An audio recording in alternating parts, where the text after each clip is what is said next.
apabila di syariat yang terdahulu, syariat untuk umat-umat yang terdahulu,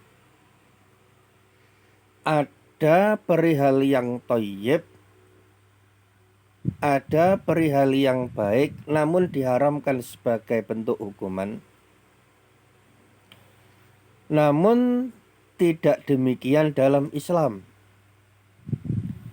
Dalam Islam yang rahmatan lil alamin, kalau sesuatu itu baik, tidak membahayakan, bahkan bermanfaat, maka hukumnya halal. Adapun yang jelek-jelek, itulah yang diharamkan. Sebagaimana Allah sebutkan dalam surat Al-A'raf ayat 157. Alladzina yattabi'una ar-rasulan nabiyyal ummiyya allazi yajidunahu maktuban indahum fit Taurati wal Injil. Yaitu orang-orang yang mengikuti Rasul, Nabi yang ummi, yang namanya mereka dapati tertulis di dalam Taurat dan Injil yang ada di sisi mereka. Ya'muruhum bil ma'ruf wa yanhahum 'anil munkar. Yang mana Nabi ini, Rasul ini sifatnya adalah menyeru mereka untuk mengerjakan yang ma'ruf dan melarang mereka dari perbuatan mungkar. Rasul itu amar ma'ruf nahi mungkar.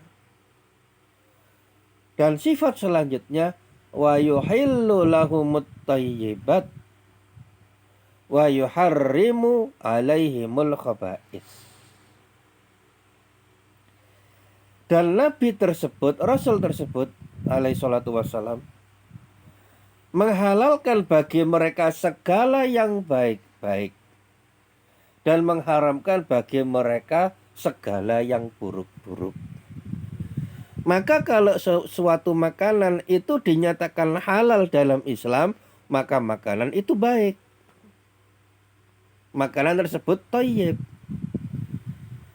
Tetapi kalau ada makanan yang diharamkan dalam Islam, berarti makanan tersebut buruk, berbahaya, pasti ada dampak negatifnya. Inilah rahmat dalam agama Islam.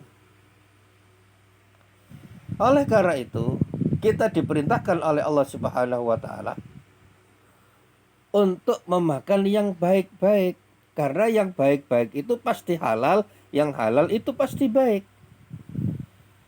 Dalam Al-Baqarah ayat 12 Allah Ta'ala berfirman, Ya ayyuhallazina amanu kulu min tayyibati ma razaqnakum washkuru lillahi in kuntum iyyahu ta'budun. Wahai orang-orang yang beriman, makanlah di antara rezeki yang baik-baik yang kami berikan kepadamu dan bersyukurlah kepada Allah jika benar-benar hanya kepadanya kalian menyembah. Dan terkait halal dan haram, itu adalah haknya Allah.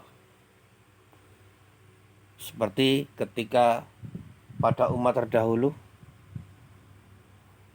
ada sesuatu yang thayyib namun Allah tentukan haram bagi orang-orang Yahudi dengan sebab kezaliman mereka sendiri. Maka Allah Maha Kuasa, ya, dan Allah Maha Mulia, layak bagi Allah untuk mengharamkan sesuatu yang halal.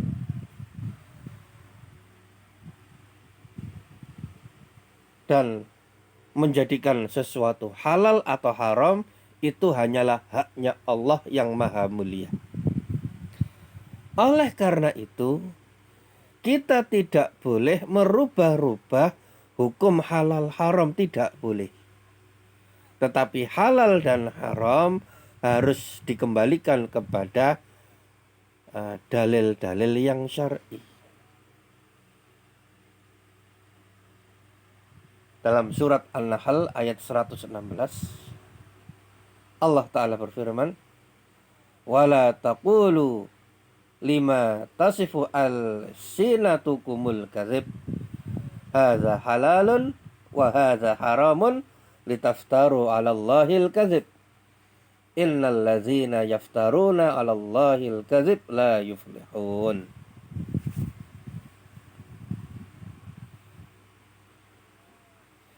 Innal ladzina yaftaruna 'ala Allahil kadziba la yuflihun.